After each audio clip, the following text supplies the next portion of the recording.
Welcome, everybody, to Spotlight 814, Erie's local theater podcast. I'm your host, Ryan Dolly. I am here in the studio with my co-host, Brenna Thummler. Hi, people. I'm Brenna Thummler. Hi, Brenna Thummler. And we're also joined in the studio today by our very first guest, Amanda Hill. Hello. Hi, Amanda. Hi. It's so good to have you here with us today. Oh, thank you for having me. This is really exciting. Yeah, we just saw Amanda on stage last night at All in Act, and she was cracking us up. Yeah. Cracking us up. The show was What is Susan's Secret? Yes. And Amanda, can you kind of give us a brief synopsis of what the show is? Absolutely. What is Susan's Secret is a American farce that's written by Michael and Susan Parker, and it's a husband and wife team. And they did this show where you have an elderly couple that are running this inn, and of course the place is in need of repairs, and so they run these handyman specials where they manipulate carpenters, plumbers, tradesmen to come in and do their repairs for free. They have them sign like a hidden contract. So if they don't do the work, then they got to pay over $1,700 to do it. They owe the innkeepers money. So it's just this elaborate farce on these two con artists that own the inn. And throughout the play, you get to meet all these colorful guests that Michael and Susan have at their inn and try to con. Now, your husband, Greg, is also in the show. Yes. And Greg had us laughing so hard. He does that at home, too. Is that how he talks? I'm very blessed. Yes. To have a monotone husband. He's wonderful. Greg and I actually met through theater, and I cannot express the importance of having a spouse that supports what you do. And I've been so lucky to be able to share the stage with him and bounce ideas off of him. And Greg is not only gifted with the comedy, but he can do the straight stuff really, really, really well. But he has had so much fun with Jeffrey, and it's very apparent. And you can see that right on stage. So this obviously wasn't your first show with him. So, no. How long have you been doing shows together? We met at the Erie Playhouse doing Titanic. And 2000, it was either 2006 or 2007. I just saw that. Too shy to talk to me. You know, life kind of passed us by for a few years. And then we ended up reconnecting. And we ended up being an engaged couple in an interactive murder mystery wedding dinner theater over at the station. And that's where he proposed.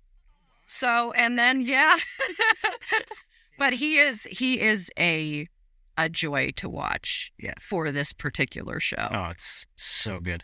And I remember you back then in Titanic. You were Amanda Stevenson. Yes. I can't remember where we met. We met a long time ago. I just can't remember. Probably somewhere along the line, Playhouse stuff, but I was a Mercyhurst kid. So, an ITS kid, right. And Jim Gandolfo protege. Yep. So Tammy has been my coach for a number of years, over 15. Okay. I still sing with her on the weekly basis through FaceTime. It's important to keep your craft and to, especially with voice. That's great. It's wonderful. When you have that fit with a coach, it just, you're willing to, you got to make that work. Yeah. You hear that? I did hear that. I am in the room. She started her voice lessons about a month ago? 2 months? So yeah, about a month ago. Yeah. Yeah, with Ashley. Yeah, right. Wonderful.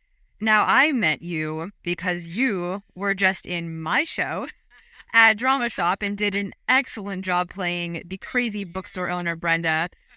Can you talk a little bit about the differences between, working on this farce play and working on a local original? Oh my gosh. Well, it was hysterical because the ladies in bookstore and I, when there were auditions for the Dramashop one acts, we had no idea you were there. So we're thinking, oh my goodness, We find out later the writer of the play is here. No pressure. So we were doing these auditions and we had no idea, which was probably a good thing. Oh, yeah.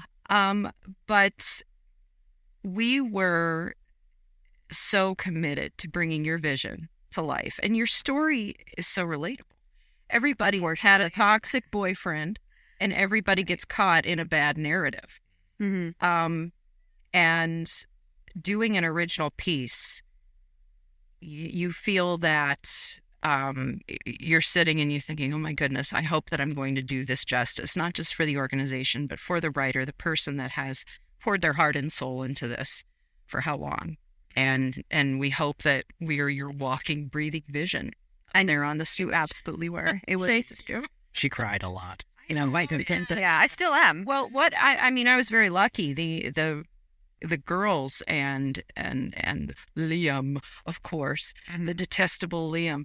The girls were just wonderful and so congenial, and they were such at ease on the stage. And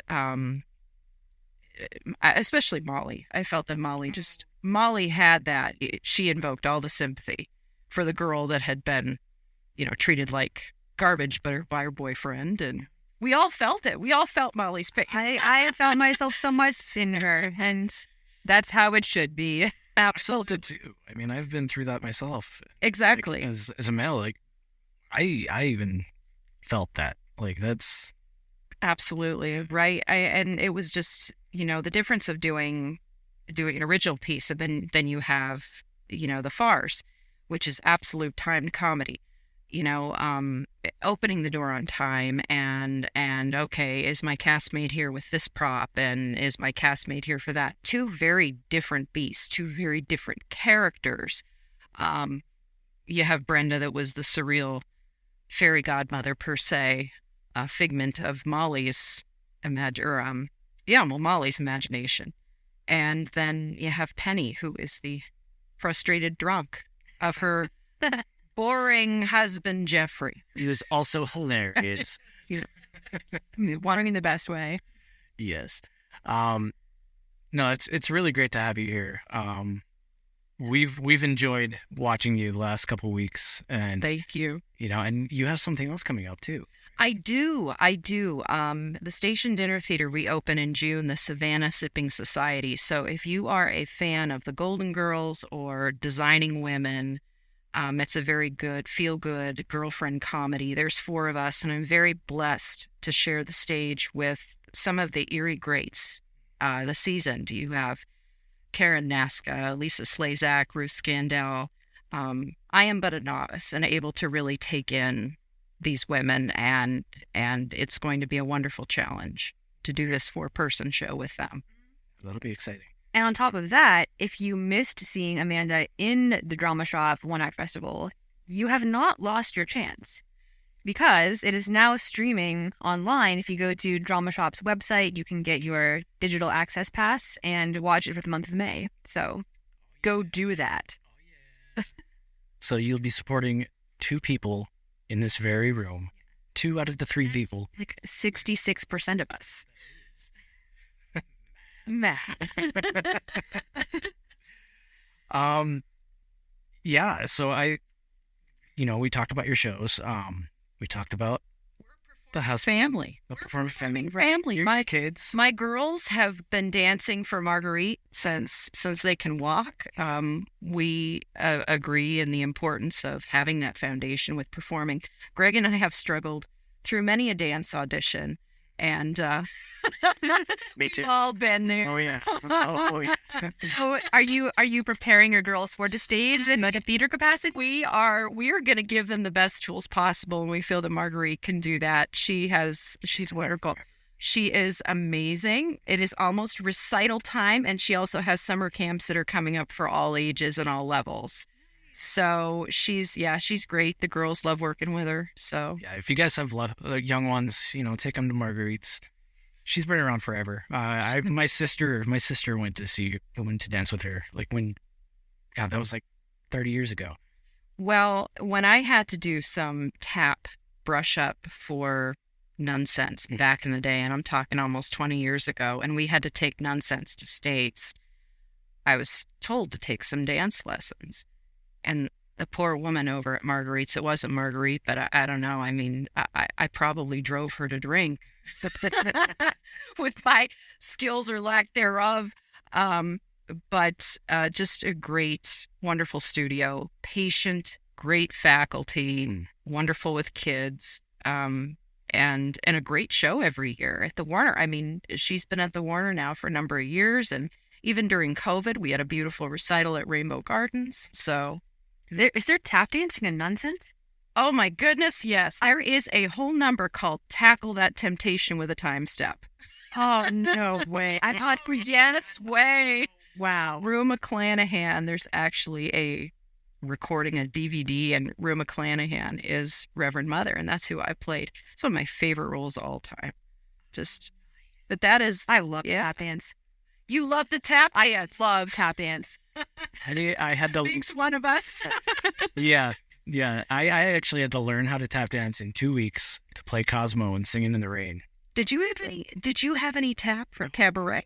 No. No, you didn't have any tap for cabaret. But sometimes the gorilla and MC number is a tap dance. Sometimes. And that's why I thought it was cast at first. I'm like, oh, I can tap dance. They're just making me the gorilla because I can tap. Yeah. No, we did more of a ballet, which was interesting. Yeah. So that's how we met. She was my gorilla. You were who was the gorilla? So now I'm gonna make her do every show as the gorilla. I'm not going to comply. I wouldn't. But I mean that I heard great things about cabaret. We had a great time. That's one of my all-time favorite shows. Yeah, we put a very dark spin on it. It's Yes. very, very dark.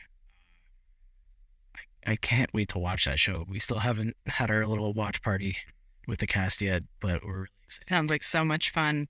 And then everything just runs all at once, so none of us get to see everybody else. And that's why I'm so happy to be doing this show, because like it's forcing us to get out into the community, Right. watch shows, and And actually, we promised you guys we would briefly mention Spooks yes, and talk about that a bit, which we saw. Amanda, have you seen? I just know that they are so absolutely blessed to know Betsy Butoriak and Wayne Gardner, who I heard are absolutely phenomenal. Every single person in that show. I heard it is a wonderful, strong show and a gem of the local theater community, a gem script that has been around now. How many years? Is it 30? Okay, so I have all sorts of research on it. Here's history, Brenna, coming at you. So, to my knowledge, the Roadhouse Theater opened in 1988.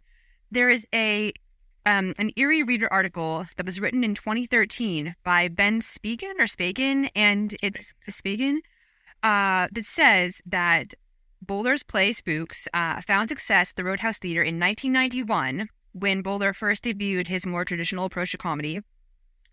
However, a recent Erie Reader article said that it opened later than that, but I did some digging. A detective Brenna, on the James Madison University alumni page. The OG director, Scott McClelland, he directed the first production of Spooks. It says that he did in fact found the Roadhouse Theater in 1988 and was the artistic director there for many years. And then Spooks' Roadhouse run was 1991, 94, 96, and 2002. And I found that information from a case study by Robert Connick for his Masters of Art thesis at Bowling Green University in August of 2007. what? This is impressive, Brenna. The case study was about Night of the Living Dead, which was at the Roadhouse Theater, but he mentioned Spook in this case study. So that is, I believe that is credible information. This is why she's so stressed when she comes here. Like on the way here, she's like, "We're not prepared. We're not prepared." And I was like, "We're fine. We're fine." And then we come in with this. Okay. Thank goodness. You have it all. You're a I'm very set. I'm too set. Too sad. Also, apparently, there were additional performances of Spooks in Knoxville, Tennessee. I couldn't find further information about that, but Interesting. that was according to the case study as well. Okay, so this one was directed by Richard Davis, Yes, this most recent one. who we all know and love from the Erie Playhouse. So this show had us laughing so hard. I think that I mentioned this in the review that you can see online, but there were people in the audience who just did not stop laughing. I think that one lady is still laughing about this. Now, what is the whole Walker bit that Betsy's been doing? Can we talk about the Walker bit? We can talk. Everybody has had the whole theater community buzzing here. You know, it's hard not to do it. It's hard to do it through, Microphone. a microphone. Yeah, you can't really understand how great it was without visuals. But it's just this dramatic, like she picks the walker up above her head and sets it down in front of her in order to make it across the room. She doesn't set it down. She slams it down. And she does this for what feels like 3 minutes, walking across the stage. And it's just like very little steps. And then Oh, Betsy is a gem. I mean, it is. I'm so sad that I cannot see this, because I've heard wonderful things, and of course, visually seeing everything that I've seen online. I mean, of course, we have the beautiful wig work of Jeannie Santos, right. Yeah. the Queen. Yep. Meg Harrison has been taking photos, so we're lucky to have that. Absolutely. And yeah, there's one more chance to see the show, and that'll be tonight. So that is after the show is released. So no more chances until next time, because I'll probably do. And they are selling out fast. Yes, they are selling out extremely fast. I believe last night was a sold out crowd, if I'm not mistaken. they deserve it. Yeah, they absolutely deserve it. I also want to shout out Bob Dombrowski, Yes, who has been in every single performance since the beginning of Spooks, and that is over 110 performances. Did he do the Knoxville one too?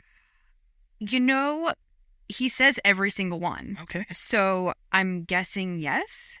And also he mentioned that he's been doing it for over 30 years, which again is further justification that it did begin, in fact, in 1991. All right. Because of math. Something I don't do. But he was great. Like we said, everyone was perfect for their role. I mean, Teresa as Pearl. Yeah. I loved her.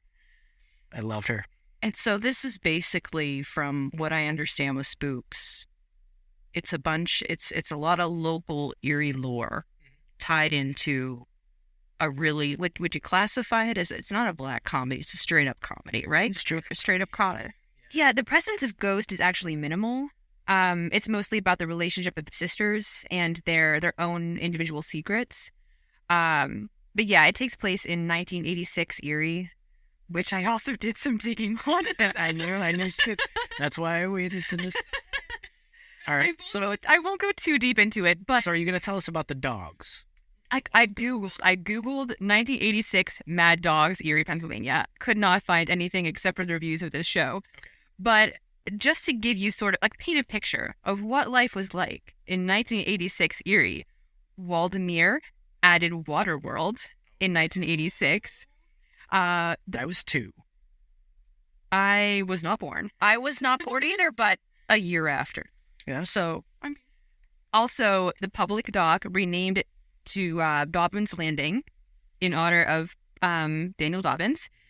And U.S. Air Flight 499 overran the airport runway on February 21st because of whiteout conditions. So that just, gives you some very vital information about what was going on in 1986 in Erie, Pennsylvania. Okay. And I turned 2. We got to talk about the standout in the show. Corinne Scott. Corinne Scott was so funny. She was perfect. Like, okay. See her in that little tracksuit? She's in the tracksuit. Okay, yes. Everybody. Megan's signature images that have been online is Corinne in the tracksuit. It's like just Everybody's got one of those in the family.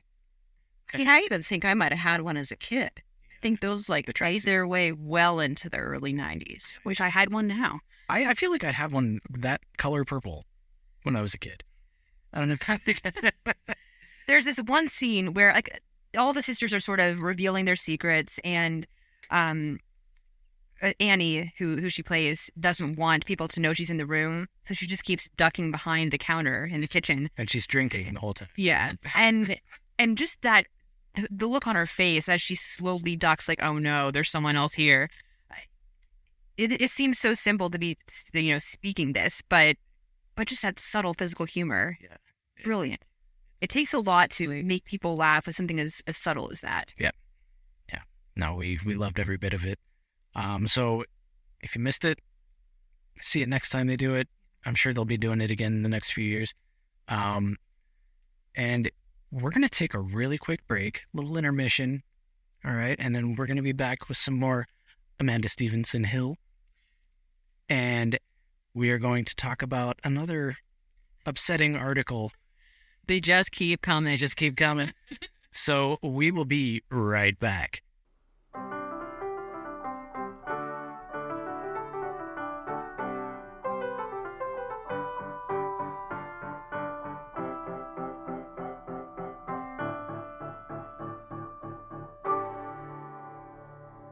Welcome back. It is Act 2 of Spotlight 814, Episode 2, with Amanda Hill.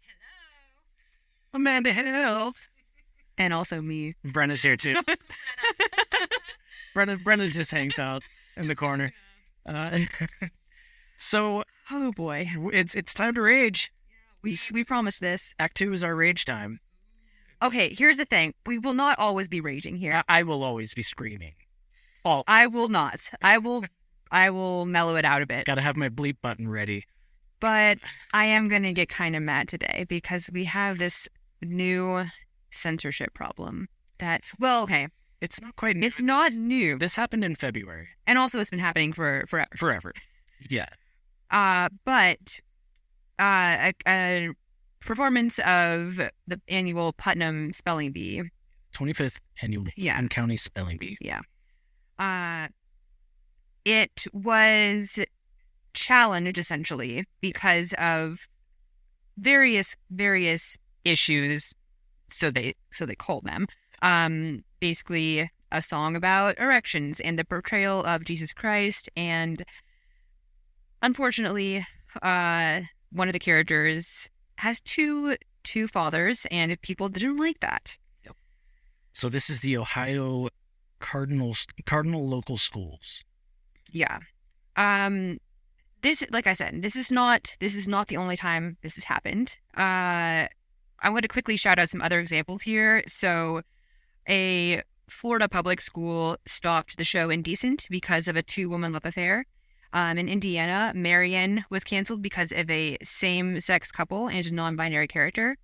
In Iowa, Osage County, Osage, was canceled because of inappropriateness of suicide, addiction, and racism. And this, oh my gosh, wait till you hear this one.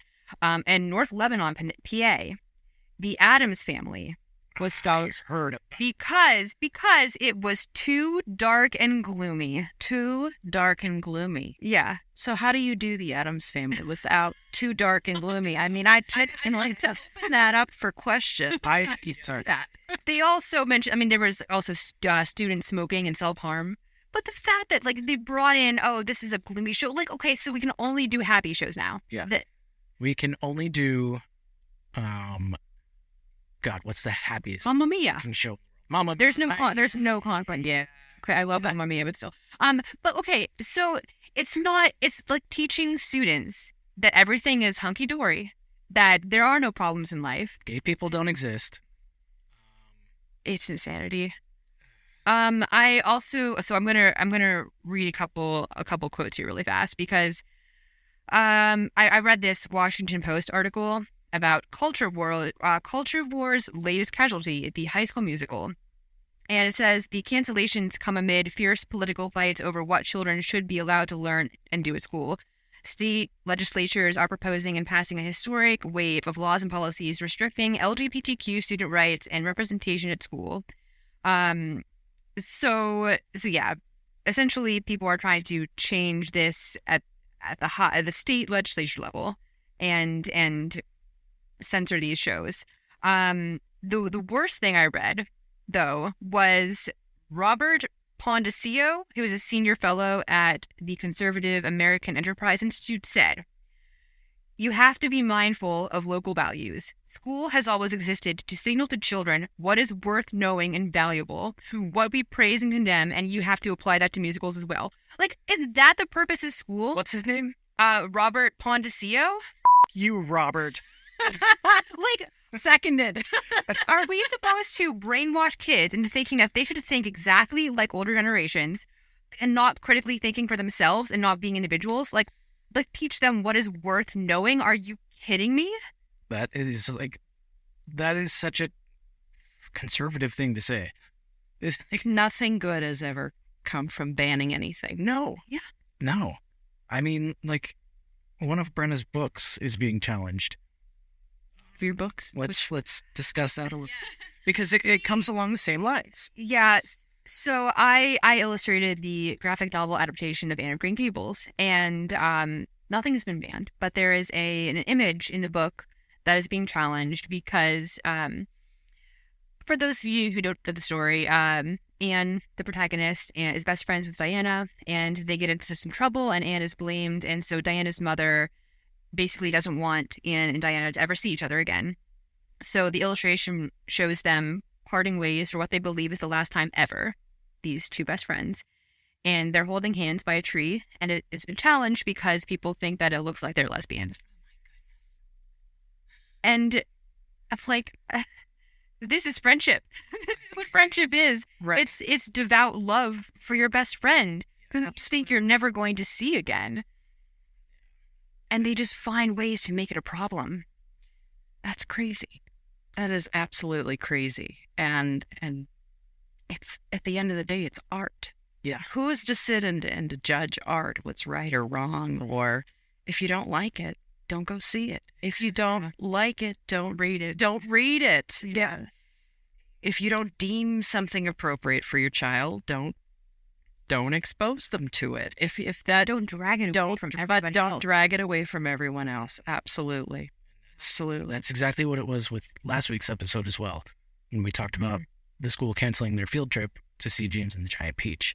That is insane. Isn't that ridiculous? That is insane. Because like one parent came out. Well, I heard that the Roald, is that how you pronounce it? Roald Dahl? Yeah, Roald Dahl?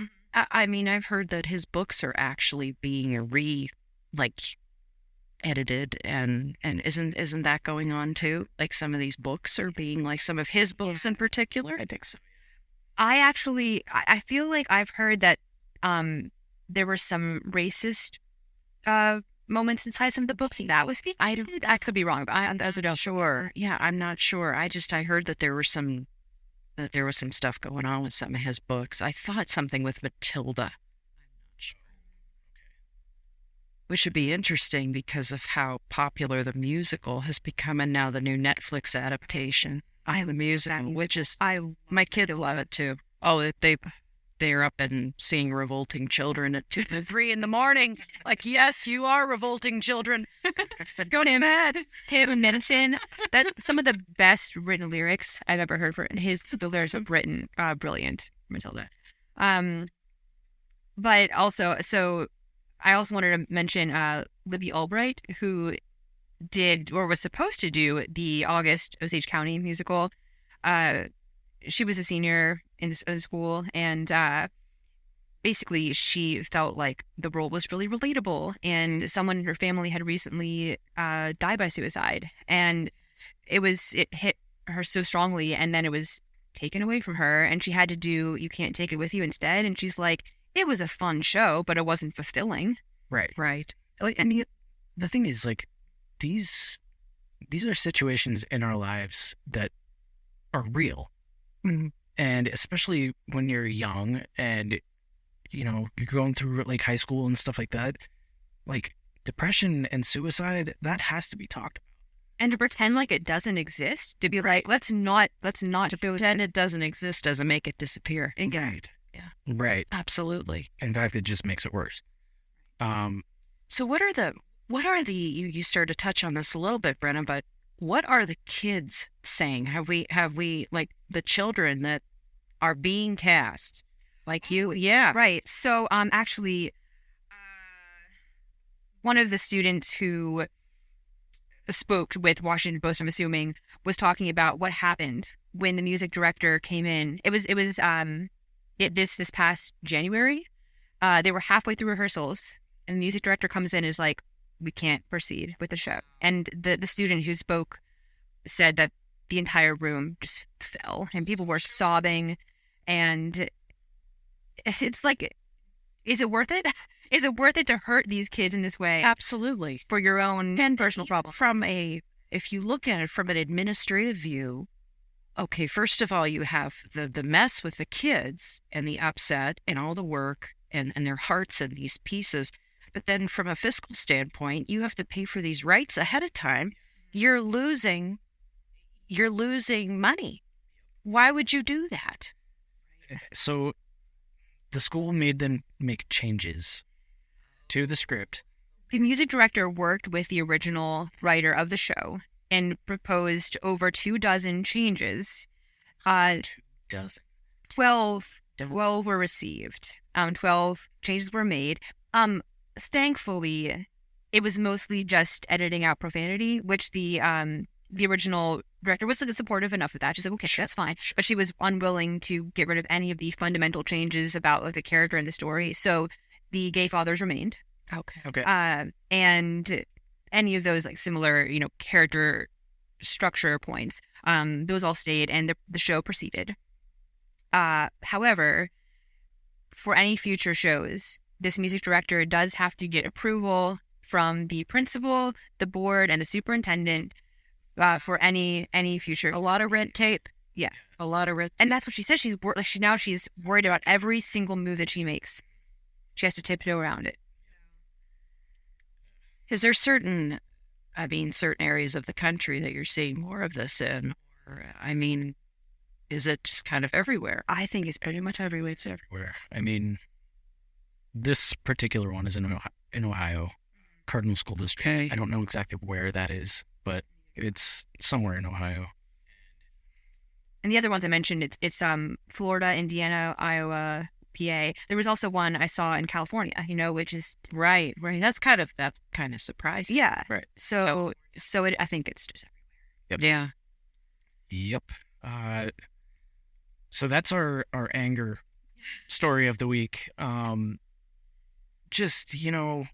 We bring this up. We don't want to be so negative. We just want to make people aware of what's happening, and I just want a reason to swear every once in a while.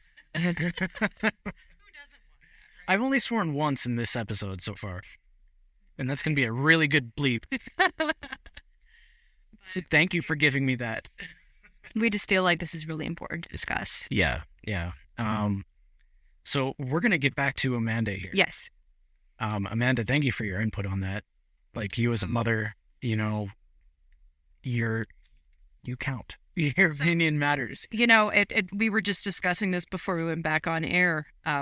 I did an Agatha Christie for an all act, and that is one of David and Larry's specialty, is their Agatha every year. And my character was the murder victim.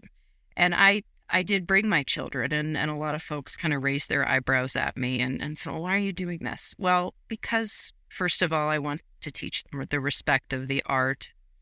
And second of all, that this is real life. It is real life. Things like this happen. And, they knew that in the context it was fake. But it's all about the discussion. Absolutely. If you bring them and then say nothing, right, maybe that would be problematic. Absolutely.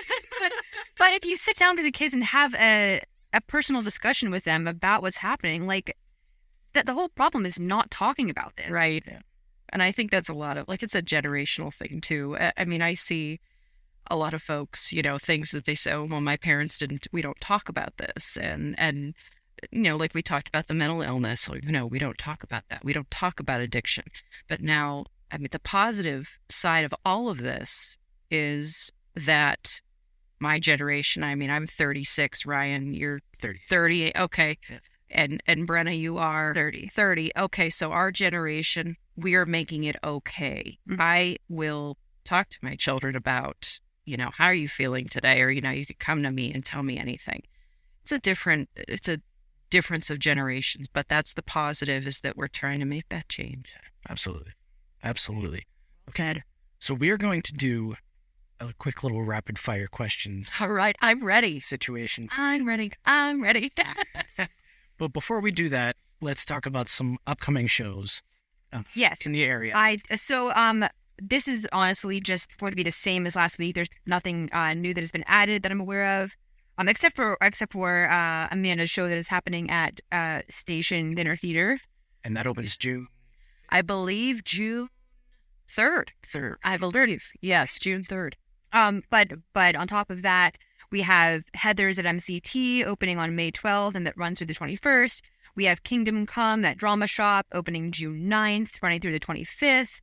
Finding Nemo Jr. at Playhouse May 12th through 21st, with a sensory-friendly performance on Sunday, May 14th.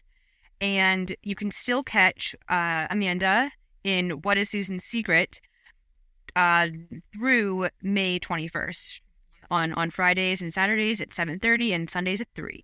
That's right. So if you want to see the hill Squared. hill squared just crack you up for 2 hours, definitely go check that out. Amanda, Yes, are you ready? I am so ready. Okay. Now some of these are going to be, typical theater questions. Okay. Some of them are not. All right. Mm-hmm. So, Brenna, why don't you go ahead with our first question? Okay, so what is your favorite musical or play? That I've done, or just in general? In general. In general, Sweeney Todd, hands down. Sweeney Todd. Good one. Worst musical or play? Seussical. I'm so sorry. All right. I've not seen that. I have not seen it. It's not for everyone. It's acquired. I've done it twice, and it was like the second time I did it where I was like, this isn't so bad. And yeah. What is your dream role to play? My dream role, that would have to be Mrs. Lovett. It's okay. I could see that. All right, everyone gets an entrance song. What's your entrance song? Oh my gosh, an entrance song. When you walk in the room. What's playing? When I walk in the room, if this is not a show tune, I would have to be Lady Gaga. It would have to be On the Edge of Glory. Okay. I'm like picturing you coming out in like a WWE something with Renee Fleming or some kind of a very strong soprano, some kind of something from that. I like it. Love it. If you had to replace your hands with something other than hands, what would it be? More hands? You can't. Children. It says you can't. Children though. So no hands. Kitchen utensils? Okay, yeah. I mean, I have to make 3 different meals half the time with my family. So I'm thinking, on a practical standpoint here, I don't like the way that this looks, and the cheese looks chunky, and my hot dog is ugly. I need a different hot dog. So I'd say kitchen utensils. Can kitchen utensils make a hot dog that's ugly? It's hard to shot, right? I have to ask my 9-year-old that. Ugly hot dogs. Okay, yeah, that might be the name of this episode. That hot dog's too ugly. Say I mean, fair. Like, they are kind of ugly. She's talking about the ones without the ones with the skin. Okay. And so it's an ugly hot dog. So then I put the ugly hot dog in. Well, no, that's an ugly hot dog. Okay. So yes, kitchen utensils, hands down, because I always have to make different meals. Or everybody's having cereal. Cereal. Breakfast for dinner is the best. Right. Saves my life. I would do it every day. Every day. If I had kids, I'd be like, nothing but breakfast. Forever. Until you're 18. And this is why Ryan doesn't have kids. All right, Amanda, thank you so much for joining us. Thank you. This has been a pleasure. So nice having you. Yeah, Thank you. you as our first guest, definitely won't be the last, and it will not be the last time we see you in the studio. Thank you so much. Of course, you're welcome back Great. anytime. So, one more time for Amanda Hill. We do also want to mention that we are looking for sponsors for our show. We want to make this thing grow, and we want to be able to sustain it. Right. And we need your help to do that. Yeah. We cannot do this alone. That's right. So that'll help us, go see shows. We can afford to go see all the shows. We don't want to be necessarily comped for every show because we want to support the theater. Right. We want to pay. So if we have donations coming in through sponsorships that we can afford. Yeah, we can go see more and more shows. Yes. And get the word out there for those. We will also be starting a Patreon page very soon. We'll be announcing that once it's ready, and that will have unedited content. So when I say it's content, yeah, so when I say it won't be bleeped. and there will be additional. There will be more than just that. And you'll have early access to the show. You'll get all kinds of stuff. Yeah, we have a whole list going of ideas. Yeah. So, and if there's anything you want on that list, we're open to suggestions. oh, absolutely. Yeah. So check it out. Be on the lookout for all that stuff. And if you want to sponsor us, give us your money. And yeah, for Brenna Thummler. Am I saying goodbye now? Yeah. Okay, bye. It's been nice talking at you guys. Talking at you. For Amanda Hill. Thank you very much. Catch Susan Yes. at A3. And Amanda, where can people find you on social media if you're into that, if you want people to follow you? My Instagram account is created by A. So created by A. That's right. Yeah. I know, very unoriginal. But No, that's there you have it. there you have it. I know some people are like, don't follow me. I don't want anybody to follow me. But you're doing really cool stuff, and people should see that. So, Thank you. of course. And I am Ryan Dolly, and we will see you guys next week. We love you, Erie.